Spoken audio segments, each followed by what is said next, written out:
It's one thing to recreate the look and the sounds of a cinematic classic, but to capture the same feel and atmosphere is entirely a different thing. Somehow, Creative Assembly have managed to give Alien Isolation the same empty, claustrophobic loneliness as Alien, as well as that little something that stays with you even after you turn your console off. It strikes up that familiar feeling of dread of when Mummy used to turn the lights off at bedtime but forgetting your reassuring nightlight. Ridley Scott and H.R. Geiger finally have something they can be proud of here, as Isolation truly is the sequel we've all been waiting for, albeit an unofficial one. And the game appeals to all fans of the series, but what about as a game? Does it add to the experience, or does it just get in the way?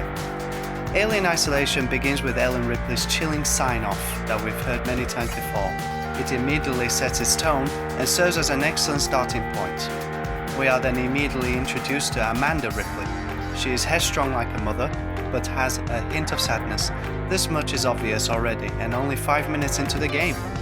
Amanda is immediately dispatched to retrieve the flight recorder from the ill-fated Nostromo at Sevastopol, a rundown, soon-to-be decommissioned space station. Amanda hopes to finally get some answer regarding her mother's whereabouts, but of course, things rarely stick to the plan. A few explosions later, and Amanda is stranded alone on a space station where something has clearly gone horribly wrong. Sevastopol is falling apart at the seams, and the skeleton staff left to decommission the place have either been driven to madness by fear or ended up in body bags. Disturbingly, there is actually a room full of body bags. A run-in with a quirky individual called Axel reveals that there is a monster who is picking up the staff one by one, as if for fun. And those remaining, which also include the twitchy androids, working Joes, have turned to desperate measures to stay alive. At this point, I just want to take Amanda out of there because I knew exactly what the monster Axel is referring to. The bitch is back. What then follows is a most insane game of cat and mouse, except the cat is seemingly everywhere and the mouse has had his teeth removed. Throw in a few crazy inmates and have the sadistic game take place in the most elaborate haunted house ever. Boys and girls, here we go again. I'm just going to come out and say it, and say that Alien Isolation is not an easy game. You have to take your time. The human survivors, the synthetics, and of course the beasts themselves all pose as deadly threats. The humans have strength in numbers. Just when you think you've sneaked past a couple of guards, a couple more will appear in front of you. The synthetics can be very difficult to take down and often needing multiple devices to do so, at least in the beginning until you find a powerful weapon. Speaking of which, scavenging should become second nature when traversing the Sevastopol, as everything you need has to be built. Even medikits, as health isn't readily available anywhere. Firearms are also more of a hindrance, as using them just seems to get you into more trouble. It's the distracting devices that work best, the flashbang grenades, the noisemakers, the flares, etc., coupled with flicking the generators on and off, setting off air purification. These are your weapons in Isolation, but still, things aren't that simple when facing the alien. Think a locker is safe haven? Think again, it'll drag you out. Need a minute to gather your thoughts? It'll appear in front of you. Think that 5-minute dash to the exit is doable? It is so much quicker than you. There is no use trying to predict the beast, because it is armed with some of the most sophisticated AI I have ever seen in a game. It is always in hunting mode, and it is relentless. Sometimes even the most expertly put together escape plan feels a little hollow because you got by on just sheer luck. Save points littered around the mission are a must, as dying, which you will do plenty of, has you starting back at the start.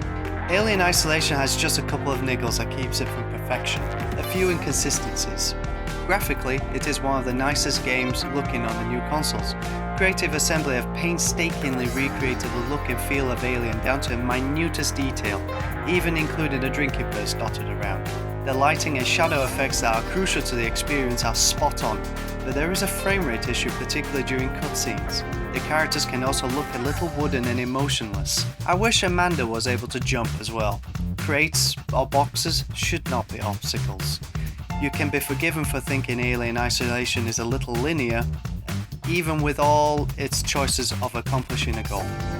Enter in a room, then find a way out without anyone or anything spotting you, then repeat until end. If the story was a little more substantial, then it would have cut the monotony a little. Not that the story is no good, because it follows the source material really nicely and would appeal greatly to any Alien fan. As with the movie, the score in isolation is unsettling and spooky, and the sound effects fill you with dread and paranoia. The groans for Sevastopol are a confusing mix of the mechanical and organic. Very often the sounds and soundtrack work together to build to a climax and make you look around in anticipation, but then nothing happens. Other times it can make you jump out of your skin. It's almost a monster in itself. Amanda is wonderfully acted out and believable, but unfortunately not all supporting actors are as memorable. There are some nice features as well that is worth a mention, such as a head tracking and noise detection via the PlayStation camera or Kinect. With these two peripherals on, using an analog stick to peek around corners are a thing of the past. Just a slight tip of your head will see Amanda recreating the action. Noise detection means you have to stay deadly quiet, as any noise you make in your living room / bedroom / man cave will call attention to Amanda. The survival mode is a game in its purest form. It's just you and the beast and a set of objectives to defeat. It's insanely difficult but highly satisfying to play. Alien Isolation has finally managed to capture what made Alien a classic. It's unnerving and has enough tension to stop you from breathing. Like the movie, it builds and builds and builds and gets right under your skin. It's simply a must for any fan of the movie and sets a new standard in the stealth / survival genre. I give it 9 out of 10.